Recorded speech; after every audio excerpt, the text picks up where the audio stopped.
Hey guys, DB Rye here, and today I am continuing with a what if. I haven't updated since September of last year, and well, I think it's now finally time to continue with what if Fasha and Gine survived, which is by far the most popular what if on this channel. And well, I'm basically going to be continuing exactly where we left off. And yes, I'm wearing a skateboard helmet. I've been skateboarding and I'm just too lazy to take the helmet off right now.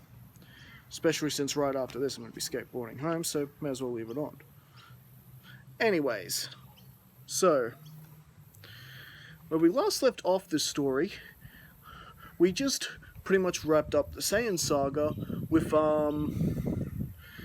basically the good guys were able to fend off Nappa and Vegeta a lot easier than what they did in the original. Not to mention we did have, 3 extra Saiyans, on the good guy's side, including Raditz, who switched sides in the beginning of the story. Being reunited with his mother, and of course seeing Fasha again, yeah, it was pretty obvious that Raditz was going to use the opportunity to try and rid himself of the ridicule that he had been suffering over the years by the hands of Nappa and Vegeta. And well, because of that, for the most part, the Dragon Team got off it, pretty easily really, except both Kami and Piccolo still lost their lives in the battle, due to the fact that Kami was still the weakest member of the team, despite regaining his youth, and that Nappa and Vegeta were able to pick him off, and Piccolo still died. However, with the realization that both of them are Namekians, and with the realization that the Dragon Balls probably also come from Namek, Piccolo is able to give his friends the final instructions to wish them back as he's fading away. Something that I didn't have in the last part, but we're adding it to this one. So we do get a Namek saga.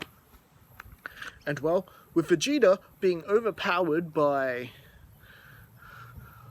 the Son family and Fasha, especially once Kakarot showed up and he's battling around with his Kaioken, Vegeta had no choice but to flee in the end. And well, this leaves the Dragon Team in much better condition than in the original story. However, now they had to work out a way to get to Namek. But don't worry, Mr. Popo's got the answer to that and remembers that Kami told him of the place where he came from and about this thing that might have been his spaceship. And so, just like in the original, after Bulma blows up Nappa's space pod, she goes with Popo to that location, just like in the original, and well, not too long after they get the translation and the translator working, and Bulma learning enough Namekian, the team was set to head off to Namek. Now, for the most part, you've got Krillin and Gohan going with Bulma like in the original, and Yamcha, Tien, and Chaozu are also tagging along.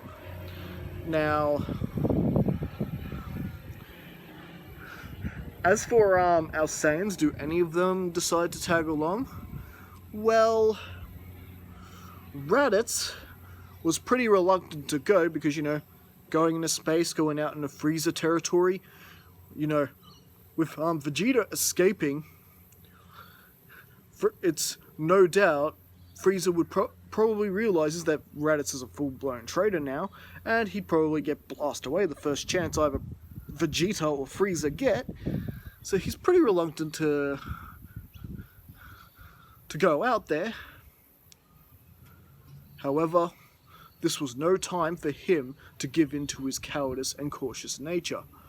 After all, these Earthlings were nice enough to take him in at the word of his mother and Fasha.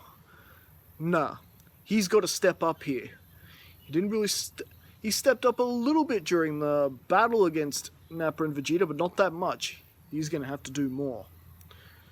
And so, Raditz also tags along with the original team going off to Planet Namek. Plus, his knowledge of Frieza would be very helpful. Especially when it comes to dissuading the kids in the filler. You know, that had that camouflaged chameleon circuit ship that captures them on the way to fake Planet Namek. Yeah, thanks to Raditz, he was able to dissuade them that they definitely weren't with Frieza. And, well, there's no fake Planet Namek. We're moving right along from there. Now, in the meantime, Vegeta has since landed at Frieza Base 79 and his arm licking his wounds like he does in the original, except Lord Frieza is pretty much wanting to see Vegeta right away. Now, luckily, Piccolo's words weren't exactly picked up by Vegeta's scouter. The scouter had been destroyed at that point. So Frieza doesn't really know about the Dragon Balls. So he hasn't gone ahead to Namek in order to attack it as of yet and steal Dragon Balls. However, Vegeta is about to tell him straight up what the Dragon Balls are.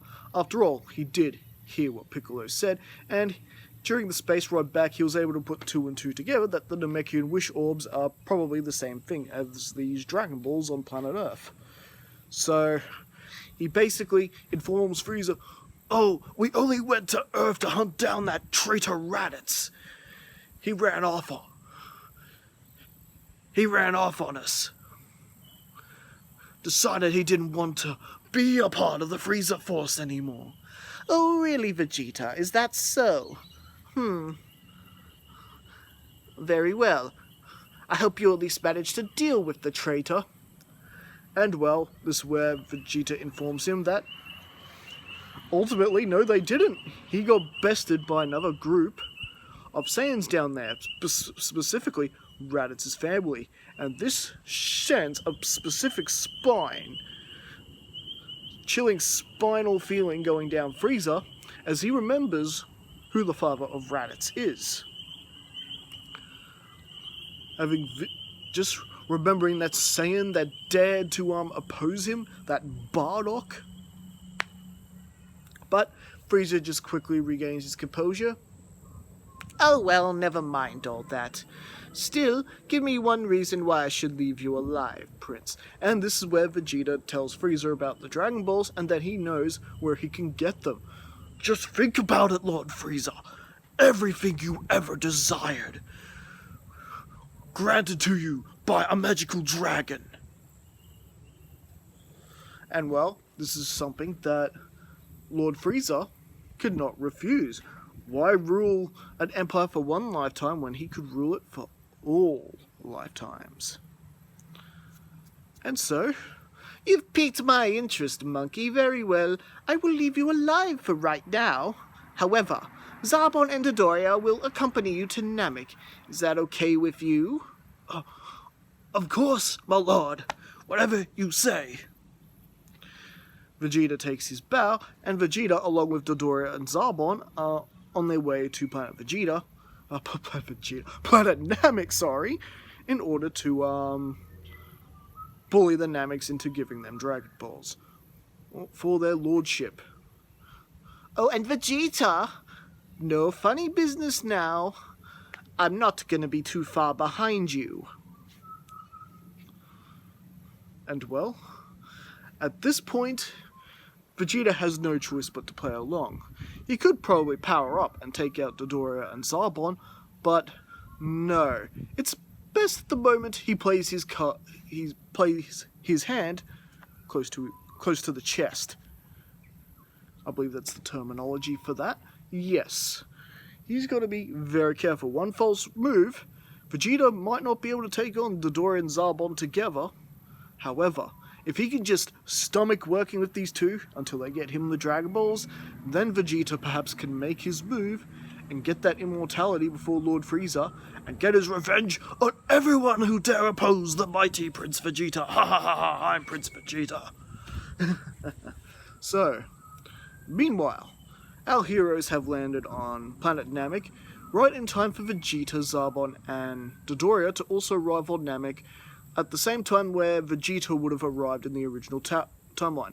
Also, Pui went with him as well. Just in case, Frieza decided to secretly send Kui. Is it Kui or Pui? It's Kui. Yes, I'm pretty sure it's Kui. It's Pui. I'm thinking of Pui from the Buu saga. Alright, so Kui, he's not there to bring any unnecessary attention to himself. He's there to keep his distance, hopefully that scouters don't detect him, just to make sure Vegeta is being a good little pet monkey. The second Vegeta acts out of line, Kui's orders are to tell Frieza immediately, and Frieza will deal with the wretched monkey himself. See, Frieza doesn't trust Vegeta all the way. And well, so basically with that, with all these high power levels they are sensing, they basically got to be really careful about maneuvering about. And the good news is, because there aren't any extra henchmen around, the spaceship, Bulma's spaceship, isn't destroyed in this timeline. Now, meanwhile, back on Earth, remember, Kakarot isn't anywhere near as banged up as his original counterpart, thanks to all the backup he had during the Saiyan arc, and he's actually spent the last month, while the others have gone to Namek, teaching everyone else Kaioken, including his mother, Fasha. Raditz isn't with him. Teaching them Kaioken, just so they're able to mount a decent defense should Vegeta, actually turn around and come back. And well, the training is actually going pretty well. With a month's training, basically, Fasha and Gine are basically easily able to go to Kaioken ×2 at this point. While the training Goku is getting, it's beginning to push him even further, that he could go maybe Kaioken ×7 already. And, well, so while the training sessions and all that are going on, they're sparring with each other and getting stronger, as you remember, Zenkai boosts, things like that. They would battle each other, full on with their training sessions. It's almost a shame that Raditz is missing out on this training. And well, with Raditz, meanwhile, back on Namek, Raditz is able to identify easily who these other power levels are.